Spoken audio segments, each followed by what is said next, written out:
الحمد لله صلى الله عليه وسلم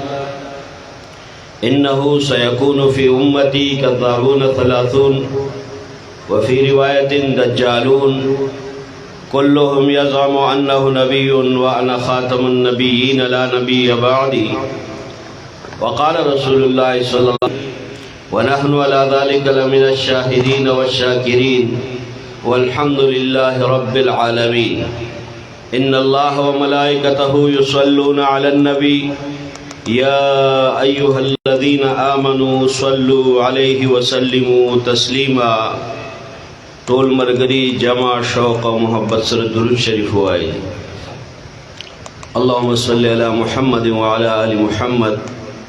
كما صليت على إبراهيم وعلى آل إبراهيم إنك حميد مجيد اللهم بارك على محمد وعلى آل محمد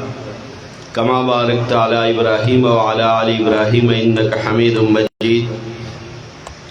جناب قابل صدر احترام صدر مجلس پسٹیج باندې تشریف فرما معزز محترم علماء کرام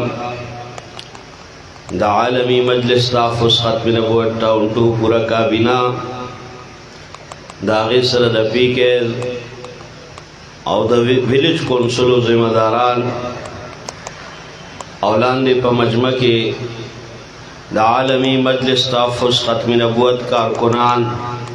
او د حضور عاشقانو الحمدللہ یو پیر بیا مونږ او تاسو په دې میدان کې بیا را جمع شوي یو او دې میدان کې ونن بیا مونږ د خپلو مشرانو سره خپله یو وعده تازه کوو ځکه د 7 ستمبر څومره جلسې چې دي دې ته زمونږ مشرانو د تجدید عهد وفا نوم ورکړی دی چې مونږ به د خپلو مشرانو سره خپل وعده بیا تازه کوو او دا وعده به ورسره کوو چې څنګه د اولې ورځې نه امت مسلمه د نبی علیه الصلاۃ والسلام په ناموس باندې او په تاج او تخت ختم نبوت باندې پیره ورکړې ده او په دې پیره کې امت مسلمه هر څه قربان کړي دي اکه د مال قرباني راغلې امت مسلمه خپل ټول مال قربان کړي کچرته دا اولاد قربانی راغلي تاریخ په دې باندې گواه دی امت مسلمه خپل اولادونه قربان کړي دي او په دې قربانو کې کچرته د خپل مور پلار قربانی راغلي امت مسلمه د اول ورځې نه د نبی علیہ الصلوۃ والسلام د مینې او د وفا د هغې په مقابله کې د مور پلار مینه قربان کړي او کو چرته د خپلو ځانونو د سرونو د قربانۍ وخت راغلی نو امت مسلمه خپل سرونه قربان کړي دي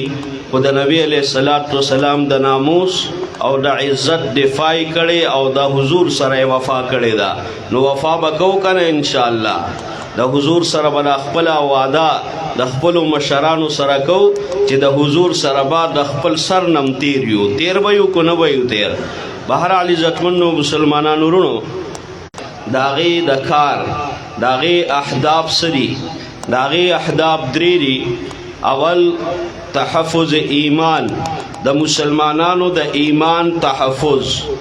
دویم نمبر کافرانو ته دعوت اسلام او دریم نمبر دا چې دی تحفظ پاکستان اولی نمبر تحفظ ایمان دی چې د مسلمانانو د ایمان تحفظ شي داغی وجہ صدا ذکر اللہ پاک قرآن کی فرمائی یا ایوہ الذین من یرتد آمنوا من یرتد منکم اے مومنانو سوک چستاسو نا مرتد شی انہی دین اسلام پریدی بل دین اختیار کی کفر اختیار کی دا مرتدین و فتنے برازی د دین دا معلومیږي چې الله په خپل فرمایي چې تاسو نه څوک مرتد شي مطلب داري چې د ارتداد فتنه به خامخا او لازمی پیدا کیږي ځکه الله پاک فرمایي چې څوک تاسو نه مرتد شي او دویمه دا چې نبی علیہ الصلوۃ والسلام هم بیا فرمایل چې ان قریب زما په امت کې به دیرش دجالان پیدا کیږي دیرش دروغجن به پیدا کیږي دغه فتنه ګرو فتنه دا په دنیا کې فتنهګر پیدا کیږي او په امت مسلمه په ایمان باندې به ډاکا اچي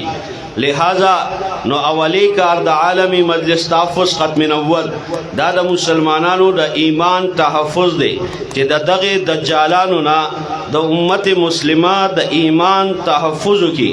اګه زما د نوجوان ایمان دی اګه زما زنانا د هغي ایمان دی اګه زما نارینا او بوډا د هغه ایمان دی ہر طبقہ فکر او ہر طبقے والا او دا ہر درجے والا مسلمان دا هغه د ایمان تحفظ دا اولی زمون ترجیح دا او دا کار موت اتدا سے نه دی ملاو دا کار مونږ ته تاسو ته په وراثت کې ملاو دی دا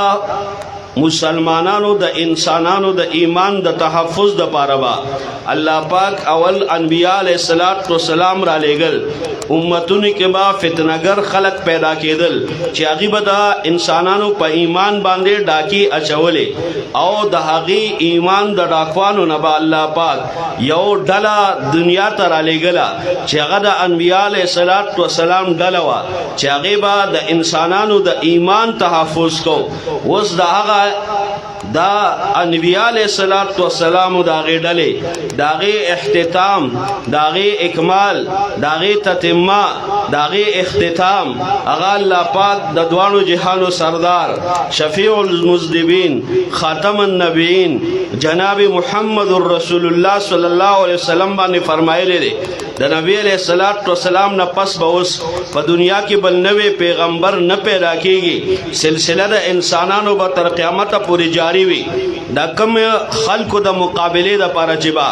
الله پاک انبیاء علیہ الصلوۃ والسلام را لېګل د انبیاء سلسله الله پاک بند کړه د گمراهانو سلسله به تر قیامت پورې شروع وي او دا ظلم دی چې گمراه کون کې خلق دی دنیا ته راځي او داغه مقابله کون کې خلق دی په دنیا کې نه پیدا کیږي دا غینا د انسانانو د ایمان د تحفظ کونکو خلقو دا ډله دی نه پیدا کیږي دا ظلم دی والله پاک د ظلم نه پاک دی د دې وجنه الله پاک د دې امت علما کرام دا د انبیاء علیہ الصلوۃ والسلام وارثان او ګرځول چې مخکې به کمکار انبیاء علیہ الصلوۃ والسلام کو هغه کار الله پاک د دې امت علما کرامو ته حواله ک اوس به علما کرامو اولی مشن داوی چې هغه به د مسلمانانو د ایمان تحفظ کوي د هغه خلقونه کم خلق چې د مسلمانانو په ایمان باندې ډاکا اچوي نو حضورم فرمای چې ډاکوان به پیدا کیږي نبی علیہ الصلوۃ والسلام هم فرمایلی الله پاکم فرمای چې دا ډکوان به په دې امت کې پیدا کیږي دا رحزن به پیدا کیږي دا چې دا ایمان شکون کی خلق به پیدا کیږي او داغه په مقابله کې دوی مډلا دا مسلمانانو د ایمان تحفظ کون کی خلق دا په امت مسلمه کې تر قیامت پورې موجود وي لہذا زما عزتمن مسلمانانو ورونو دا جنگ د نن سبا نه شروع دا جنگ داغه وخت نه شروع دی کله چې آدم علیه السلام هغه دا جنت د زمکه نه د دنیا ته تشریف راوړو د دنیا زمکه ته تشریف راوړو شیطان دا د الله نافرمانه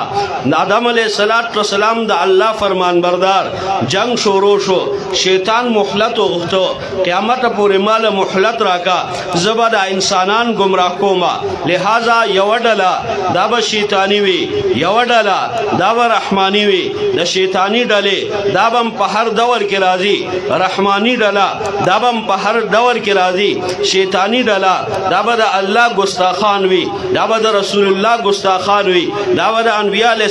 السلام ګستاخان وي دا به د صحابه کرامو ګستاخان وي دا به د الله په ذات باندې عمل کوي دا به د رسول الله په ذات باندې عمل کوي دا به د صحابه کرامو په ذات باندې عمل کوي دا به د امت مسلمه په ایمان باندې عمل کوي دویمه ډله چې هغه رحماني ډله ده یو حزب الله دی یو حزب الشیطان دی یو دا الله ډله ده یو د شیطان ډله ده الله والا ډله دا به د الله دا سره محبت کوي دا به د رسول الله سره محبت کوي دا به د رسول الله په عزت او ناموس باندې ننګ او غیرت کوي دا به د الله په ذات باندې ننګ او غیرت کوي دا به په قرآن باندې ننګ او غیرت کوي دا به په صحابه کرامو باندې ننګ او غیرت کوي دا به د اسلام په ذات باندې ننګ او غیرت کوي لہذا دا دوه ډلې به دا به تر قیامت پورې چلیږي او آخري فتح به الله پاک دغه د رحماني ډلې ته ورکوي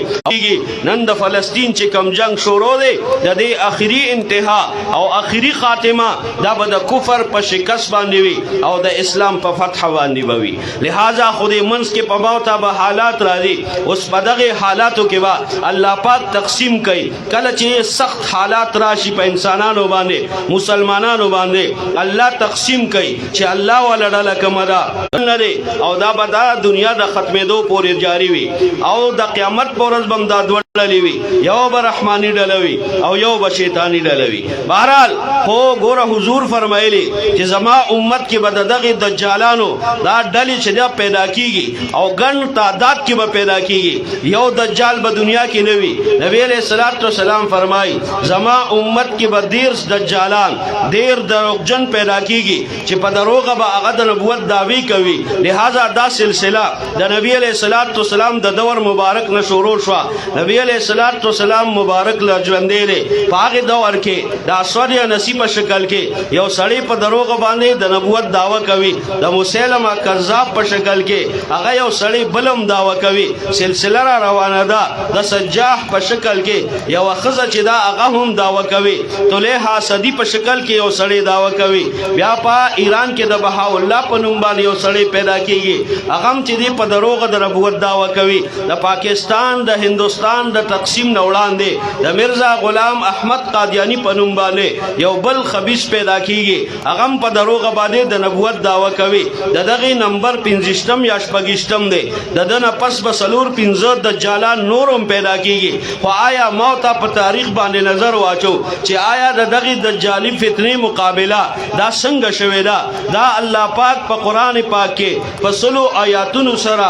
دغه دجالی فتنه مقابله کړې ده او داغه ته جواب ورکړی دی جناب محمد رسول الله صلی الله علیه وسلم دغه دجالی فتنه مقابله دا په خپل عملی اقدام سره کړی دا په 210 احادیث مبارکاو سره کړی دا بیا د صحابه کرام رضوان الله علیهم اجمعین دور راځي صحابه کرام رضوان الله علیهم اجمعین په خپل عملی اقدام سره دغه دجالی فتنه چې هغه مقابله کړي د امت د ټولو نه اول اجماع دا د تحفظ ختم نبوت د پاره قائم شوی دا لہذا دو جنگ د اغه نه شروع دی او جنگ به تر قیامت پورې جاری وي خو په دې جنگ کې به موت خوش قسمت یو چې مونږه الحمدلله د کمی ډلې سره ولاړو د رحماني ډلې سره ولاړ به یو کنه ان شاء الله څنګه په څنګه به ولاړو د مال قربانې ته هم تیارو د اولاد قربانې ته هم تیارو او که د ځان قرباني راشي نو هغه ته هم تیارو زدا عرض کوم د خپل مشرانو خبره چې دا زمونږه عالمی مجلس تحفظ ختم نبوت والا طائفه دا جماعت چې دی د دې تحریک دا چا چلولې دی دا شروع د کم ځای نه شوې ده دا شروع د ابوبکر صدیق رضی الله عنه د دور مبارک نه شوې ده دا هم هغه فکری صدیقی دی دا هم هغه فکری صدیقی دی دا هم هغه جدوجہد صدیقی دی دا بل جدوجہد نه دی څنګه چې صدیق اکبر رضی الله تعالی عنہ اوله اجماع د ختم نبوت د پاره وکړه او صحابه کرام په دې متفق شو چې د نبی علیہ الصلوۃ والسلام نه پس دعوت نبوت وکړه دا سړی چې دین دجال دی دا زنديق کافر دی دا واجب القتل دی بیا حضرت ابوبکر صدیق رضی الله عنه د امت د ټولو نه لوی طائفه د امت د ټولو نه اهم شخصیات چې هغه صحابه کرام دي چې صحابه کرامو صفاتونه الله پاک په قران پاک کې په خپل باندې فرمایلی دي چې اولئک هم المفلحون دا کامیاب خلق دی داغي ایمان معیار د ایمان ګرځولې دی کچرته داغي په ایمان باندې ستا ایمان پورا وخته دا ایمان الله تقبل دی کداغي د ایمان نه رچا ایمان انحراف وکړه دا ایمان الله تقبل نه دی هغه شخصیات د دې وجنا صحابه کرام دا چې دي تاریخي شخصیات نه دي دا قرآنی شخصیات دي هغه شخصیات دي چې د کوم خلکو بارکه الله پاک قرآن کې یو اعلان کړي رضی الله عنهم ورضوا عنه دا صحابه کرام هغه دي د دین الله راضي دي الله د دې د الله نه راضي دي دا اعلان چې الله پاک په جنت کې د ټولو نه اخره کې جنتیانو ته کوي هغه اعلان الله پاک صحابه کرام رضوان الله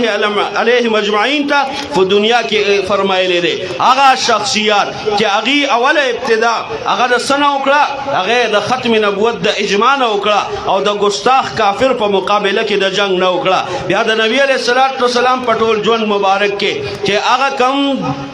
مکی ژوند مبارک دی که مدنی ژوند مبارک دی د مکی ژوند مبارک پاغي کې چې صحابه کرامو ایمان راوړو او بیا صحابه کرام دا د کفارو په جبر او داغي په تشدد سره هغه صحابه کرام شهیدان شوی دي دا کم صحابه کرام د مدینه منورې د هجرت نه پس بیا چې د کافرانو په مقابله کې د نبی علیہ الصلوۃ والسلام سره څنګ په څنګ ولاړ دي او په 27 غزواتو کې سره سره آیا چې راجمه کې په دغه ټولو کې په دغه لس کاله ژوند مبارک کې او هغه 14 کاله ژوند مبارک کې دا کم شهادتونه چې شوي دي هغه ټول 259 200 یو کم شپېته او بیا یو جنگ چې د ختم نبوت د پاره شوی دی په دغه یو جنگ کې دا 1200 صحابه کرام شهیدان شوي 1,000 صحابه کرام دا چې دی ابو بکر صدیق رضی الله دا دغه خلکو خلاف لګلو کم سړی چې په دروغه د نبوت داوا کړي وا مطلب دا د هغه وخت مسیلمه کذاب د دې وخت مسیلمه پنجاب یعنی د هغه وخت مسیلمه کذاب د دې دور دغه مرزا غلام قادیانی د هغه وخت د مسیلمه کذاب منون کی د دې دور قادیانیان دا یو شان کافران دي لہذا دی کې سفر اقنشتا نو ابو بکر صدیق رضی الله 1,000 لخر دا لیگی دغه خلکو خلاف جنگیږي داغي تعداد 40 زره دی داغي مقابله کې صحابه کرام جنگیږي 22,000 مسلمان هغه قتلې او دی خورا 1,200 صحابه کرام شهیدان کیږي لہذا د حضور پټول ژوند مبارک کې هغه 259 200 یو کم شپېته شهیدان کیږي او دا یو جنگ د ختم نبوت د پاره کیږي پدې کې 1,200 صحابه کرام شهیدان کیږي دا موت ته سبق را کوي صحابه کرام چې د نبی علیہ الصلوۃ والسلام د ناموس خبر راشي او د تاج او تخت ختم نبوت خبر رااله بیا په پاغي کې د هیڅ قربانې نه دریغ نه کې ذکر نه کې چې حضرت ابوبکر صدیق رضی الله په دغه دور کې دا بدری صحابه کرام چې هغه او یا صحابه کرام موجود دي بدری صحابه کرام دا هغه چې الله پاک دوی ته فرمایلو کله دین پس دوی هیڅ هم عمل نکوي دا جنتیان دي جنتیان خلق چې په دنیا کې الله بشارت ورکړي دي چې دوی نه پس کو دوی عمل نکوي دا جنتیان دي هغه ابوبکر صدیق رضی الله هغه طائفه علی د نبی علیہ الصلوۃ والسلام په ناموس باندې قرباني نو دا ابوبکر صدیق رضی الله موت ته دا درس راکړي کته د هر درجه دا تقوا دار کا درجه په امت مسلمه کې هر درجه والدا خو چې کله د نبی علیہ الصلوۃ والسلام په ناموس باندې خبر رااله نو بیا به د امت د ټولو نه اهم شخصیات قرباني او د نبی علیہ الصلوۃ والسلام د ناموس تحفظ وکړي نو د حضور د ناموس تحفظ وکاو کو نه وکاو ان شاء الله باقي کې د هر شي قرباني را لاګه ته تیار یو بهرحال ز خپل خبر را ټولو عزتمند مسلمانان ورونو زدا عرض کوم عالمی مجلس تحفظ ختم نبوت داغي تسلسل دی دا چې دی لشکری صدیقی دی دا بر روان وي دا به تر اخیره پورې راشي خو نوم بدلیږي د هر دور سره صرف د تحریک نوم بدلیږي دا د وخت او د زمانه په اعتبار سره بدلیږي نن سبا څخه خلک لګیا دي هغه وی عالمی مجلس تحفظ ختم نبوت دا نو زائد جمعات دی دا نوې جمعات دی دا نوې پیدا شوی جمعات دی دا غي د اطلاع لپاره عرض کوم وا عالمی مجلس تحفظ ختم نبوت په پاکستان کې په هغه وخت کې وجود کې راغله چې په پاکستان کې لا یو دینی تحریک هم موجود نو یو دینی تحریک چې موجودو چې هغه افتتاح په 1949 کې شوی دا چې په 1947 کې پاکستان په وجود کې راغله اولی چې کم تحریک د امت مسلمه د ایمان د تحفظ د لپاره جوړ شوی دی یا د نبی رسول الله سلام د ناموس او د تاج او تخت ختم نبوت د دفاع لپاره جوړ شوی دی هغه عالمی مجلس تحفظ ختم نبوت دا په 1949 کې په وجود کې راغله دی بیا په پاکستان کې د دغه تحریک د لاندې دا 1953 تحریک چلے دے پر اگے 1953 کے 15,000 مسلمانانو دا قربانی ورکڑے دا دے تحریک دلان دے ورکڑے دا دغه وقت کی بل یو تحریک یو جماعت لا موجود نہ دے جماعت کا موجود دے اگا عالمی مجلس تحفظ ختم نبوت موجود دے امت مسلمہ عالمی مجلس تحفظ ختم نبوت اعتماد کرے دا غیب مشرانو اعتماد کرے سید عطا اللہ شاہ بخاری رحمہ اللہ چې هغه سرخیلی طائفه دی د هغه په قیادت کې ټول امت مسلمه په یو سټیج را جمع کیږي د 53 تحریک چې هغه د زړه غوښې چې کله انسان ګوري د زړه غوښې وسره دوړيږي هغه سره د انسان هغه حوصله هغه بیا کار پریږي خامخا د سترګو نه اوښکې بهیږي امت مسلمه دغه قرباني ورکړي دغه مشرانو د هندوستان چې پاکستان لا نه جوړه باری صغیر پاک وهن کې هم قرباني ورکړي د قادیانی د دور نه قربانو تسلسل شروع دي هم دغه مشران قرباني ورکولې هغه قربانو په سله کې مجلس تحفظ ختم نبوت په وجود کې راغی چې پاکستان جوړ شو مجلس تحفظ ختم نبوت جوړ شو د 53 تحریک د دغه تحریک لاندې چلیدل د 74 تحریک هم د دغه تحریک لاندې چلیدل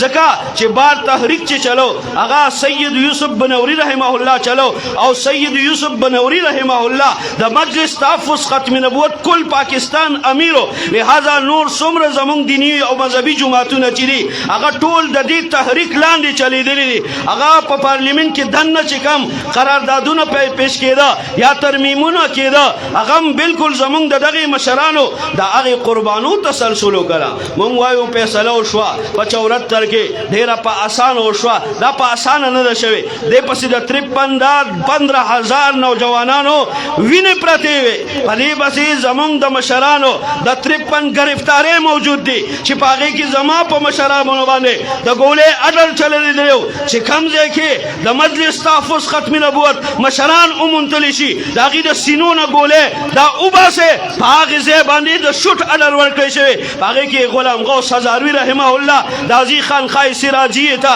په خانقاه سراجیه کې هغه روپوش کېږي 3 ورځې روپوش کېږي او بیا ورته د خانقاه سراجیه سجاده نشین هغه ورته فرمایي اوس لاړ شه د دې 3 ورځو نه پس وځه میدان ته تا به د الله په فضل سره څوک به تا ته نقصان نه رسي دا زمونږ یو واحد مشر دی چې دا د جیل نه پاتې شوی نو ټول مشران په جیل کې او د 500 اډرونه پې ختلي وو نو نن دا خبره کول چې عالمی مجلس تحفظ ختم نبوت دا یو نوی جماعت دی عالمی مجلس تحفظ ختم نبوت په پاکستان کې د نورو جماعتونو د وجود دا پیش خیمه وا جمعیت علماء اسلام په 1956 کې په وجود کې راغلی دی عالمی مجلس تحفظ ختم نبوت په 1949 کې په وجود کې راغلی او جمعیت علماء اسلام دا دغه عالمی مجلس تحفظ ختم نبوت د مشرانو دا غي سوچ او فکر دا شو چې دا جمعیت علماء اسلام دوباره احیا دا په پاکستان کې پکار دا او په پاکستان کې دوباره احیا د جمعیت علماء اسلام چې کړي دا عالمی مجلس تحفظ ختم نبوت کړي نو زرا عرض کوم جماعتونه ټول زمونږ دي څوک چې په دې کې تفریقه چي دا غداران دي جمعیت علماء اسلام زمونږ د مشرانو سیاسی جماعت دی عالمی مجلس تحفظ ختم نبوت دا غیر سیاسی جماعت دی تبلیغی جماعت دا غیر سیاسی جماعت دی زمونږ وفاق المدارس مدارس عربیه دا غیر سیاسی جماعتونه دي لہذا زمون سیاسی پلیټ فارم هغه جمعیت علماء اسلام دی زه په خپل د جمعیت علماء اسلام رکن لیکن دا خبره کول څوک چې په دې جماعتونو کې تفرقه چي دا چې دي نو دا امت غمخواران نه دي دا د امت غداران دي نو دغه خلکو نه بزان ساتو کو نه بساتو دغه جماعتونو سره وسنګ پسنګ ولاړ کو نه وي ولاړ عالمی مجلس تحفظ ختم نبوت یا جمعیت علماء اسلام یا تبلیغی جماعت دا زمونږ د اکابر جماعتونه دي او په دې باندې مونږ سر ورکولو تم تیار وایو کنه ان شاء الله زه په دغه خبرو اکتفا کوم واخر دعوای الحمدلله رب العالمین